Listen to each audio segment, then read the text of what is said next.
BJP की सरकार ने असंगठित अर्थव्यवस्था पर आक्रमण किया है और आपको गुलाम बनाने की कोशिश की जा रही है।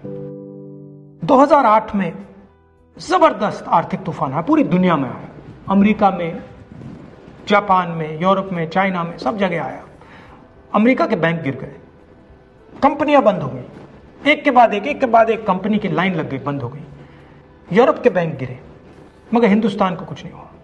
यूपीए की सरकार थी, प्रधानमंत्री जी के पास गया और मैंने उनसे पूछा, मनमोहन सिंह जी बताइए, पूरी दुनिया में आर्थिक नुकसान हुआ है, हिंदुस्तान को कोई असर नहीं हुआ, कारण क्या है?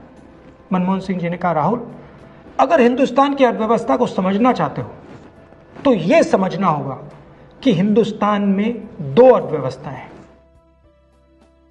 पहली असंगठित अर्थव्यवस्था और दूसरी संगठित अर्थव्यवस्था। संगठित अर्थव्यवस्था में बड़ी कंपनियां, नाम आप जानते हो। असंगठित अर्थव्यवस्था में किसान, मजदूर, छोटे दुकानदार, मिडिल साइज कंपनीज। जिस दिन तक हिंदुस्तान का असंगठित सिस्टम मजबूत है, उस दिन तक हिंदुस्तान को कोई भी आर्थिक तूफान छू नहीं सकता। अब आज के दिन आते हैं। पिछले 6 साल से बीजेपी की सरकार ने असंगठित अर्थव्यवस्था पर आक्रमण किया है। 3 बड़े उदाहरण तो मैं आपको अभी दे देता हूं। नोटबंदी, गलत जीएसटी और लॉकडाउन। आप यह मत सोचिए कि लॉकडाउन के पीछे सोच नहीं थी। यह मत सोचिए कि गलती से आखिरी मिनट पे लॉकडाउन कर दिया गया है। इन तीनों का लक्ष्य हमारे इनफॉर्मल सेक्टर को खत्म करने का है।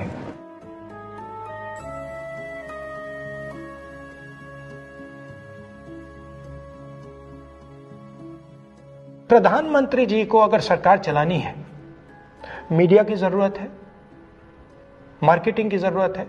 मीडिया और मार्केटिंग 15-20 लोग करते हैं।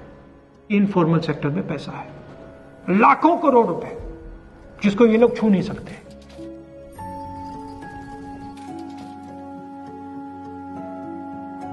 इसको ये लोग तोड़ना चाहते हैं, पैसा लेना चाहते हैं। इसका नतीजा आएगा। नतीजा यह होगा कि हिंदुस्तान रोजगार पैदा नहीं कर पाएगा। क्यों? क्योंकि इनफॉर्मल सेक्टर 90% से ज्यादा रोजगार देता है।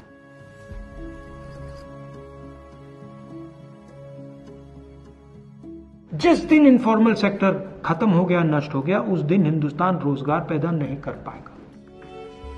आप ही इस देश को चलाते हो, आप ही इस देश को आगे ले जाते हो, और आपके खिलाफ साजिश हो रही है। आपको ठगा जा रहा है और आपको गुलाम बनाने की कोशिश की जा रही है। हमें इस आक्रमण को पहचानना पड़ेगा और पूरे देश को मिलकर इसके खिलाफ लड़ना पड़ेगा।